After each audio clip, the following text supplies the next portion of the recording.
Hey guys, I'm Mark. Welcome back to the shop. Today I'm going to show you how I made these storage cabinets for my flip-top workbench.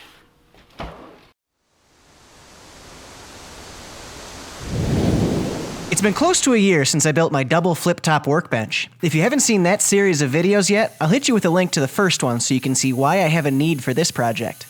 Back when I originally designed it, I also designed a bunch of storage drawers to be built into it. Well, I'm finally getting around to building them. After refreshing my memory by going over my plans, I drew out all my rough cuts onto full sheets of plywood, then broke them down using a circular saw and a door board. If you want my plans and cut list for this project, check out the link in the description. With the full sheets broken down to rough dimensions, I use the table saw to rip everything to final width. Then it's over to the radial arm saw to cut the pieces to final length.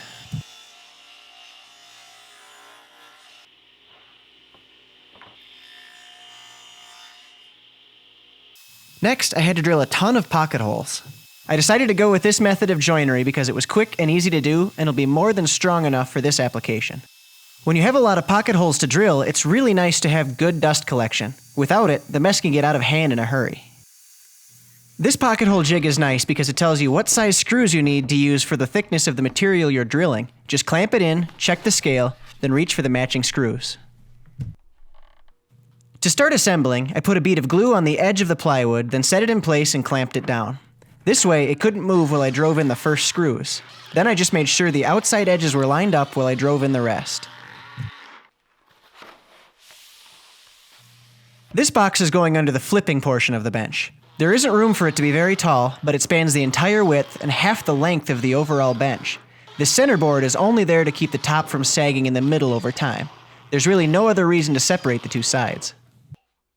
Next, I moved on to building the larger cabinet. The assembly method is the same. Apply glue, put it in place, set the clamp, and drive in the screws. Right now, the box is upside down. I started by attaching the long side piece to the top, then I attached the back side to both of those pieces. The next two pieces are just slightly more complicated.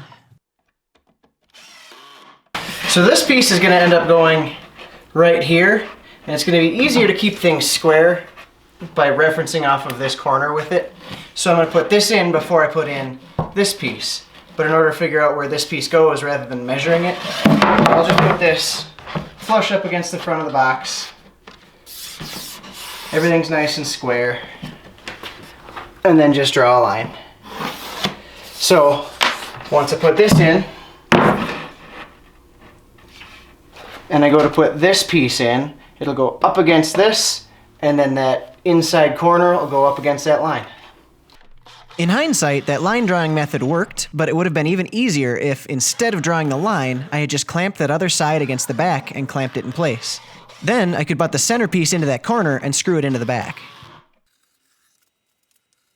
Initially, I planned on leaving the bottom open because it would just sit on a board on the bottom of the bench anyway. But after checking for square, I found that the case was slightly askew, so I used some 1/2-inch plywood to make an attached bottom to correct the shape.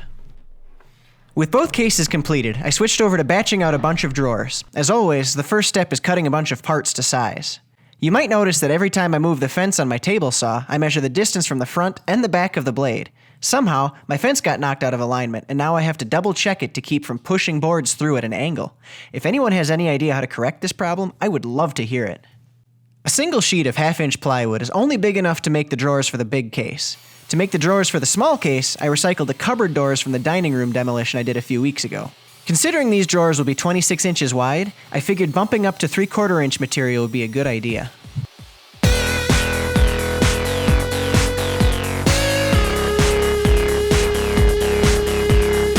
I assembled the drawers much like a smaller version of the cabinets. Glue an edge, clamp two pieces together, drive in screws, and repeat. The only difference is the bottoms of the drawers. Instead of using pocket holes, I drilled pilot holes and ran screws straight through the bottom. With a total of 9 drawers to make, it was really nice to have my little helper in the shop for a few hours. He wasn't too sure when he got started, but by the end, he was a screw-driving pro.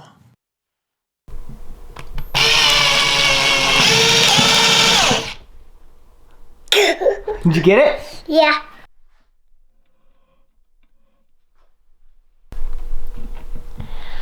True. I did it. Well, what do you think? Are you a woodworker now? Yep. Thanks for your help. You're welcome. If we had a race, who do you think would win? Me. So far, you're losing. Yeah. Ready, set, go.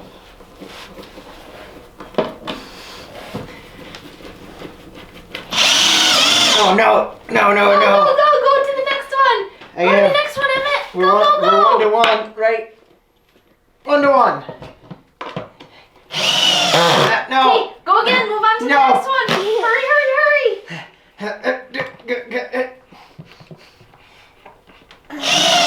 Yay! Emmett wins! What does he get? 3? I got 2. Yes.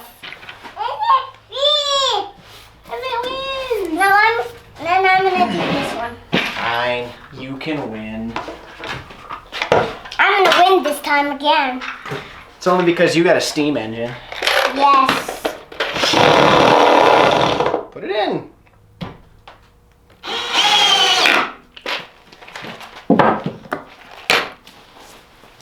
Emmett! What? You're gonna say that Emmett wins. No. Declan, say it again. You say Emmett wins. No, I'm gonna win. No, me. What? You're not even done. I win. Nope, I win. I win. No, I win. Fine, show off. You're silly. Thanks for your help, Emmett. You're welcome. It was free, right? Yes. Yes. No, you charge him. No. Yes. Free. Free. How much? Free. Free. No. 5 more dollars. All right. So when I was designing my plans for this, I made a fairly rookie mistake, and that was assuming that my 1/2-inch plywood was a true 1/2 inch. And in reality, it's about a 1/16 less than that. So between the two pieces, I've actually lost an 1/8 inch in my width here. So if I take my slides and put them on either side of this drawer, they should come up to just flush, and they don't. There's clearly a bunch of slop in there. So to fix it, I cut these thin strips off of a 2x4 at the table saw. So now I can take this and put it in between the body and the slide and remove all of that slop. So I just have to screw the slide through that thin strip and into the sidewall just on one side, and I've taken that slop away and everything will line up just right. I put a spacer against the side of the case so I could mount the slide at the correct height. Then I put a few drops of CA glue on the thin strip of wood and shot activator against the side of the case. This way, I could put the thin strip in place and it would instantly hold itself there.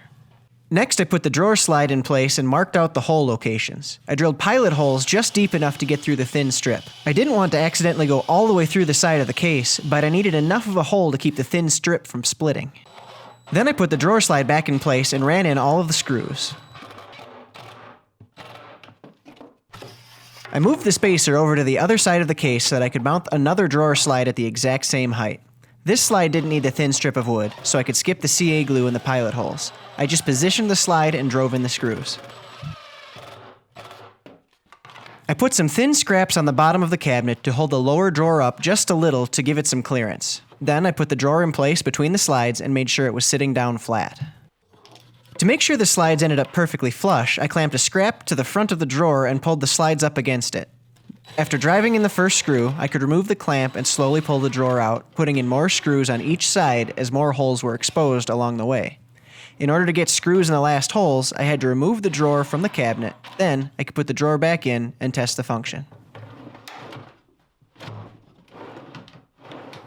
The rest of the drawers are just one big exercise in repetition. I put in a different size spacer to match the different size drawer and let it rest on the first slide. I glued in the thin strip of wood, drilled the pilot holes, and mounted the slide.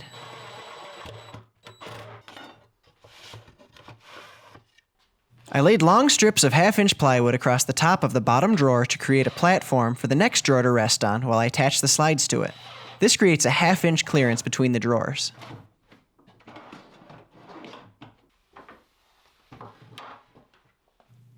Since the wide case has no bottom, I flipped it upside down in order to reference off the top while installing the slides. This also made access easier since I wasn't having to reach my arms way into a smaller space. Other than being inverted, installation was exactly the same as before. Rated. Okay. How much do you weigh?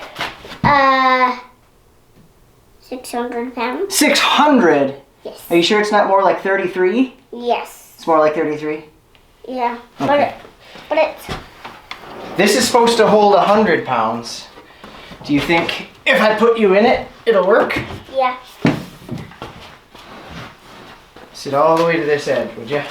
Yeah. Okay. I won't pinch you. Hey, it works. It'll hold at least 33 pounds all the way out to the edge. Put your feet in. Give me your hand. Stand up. You want to take my hand for balance?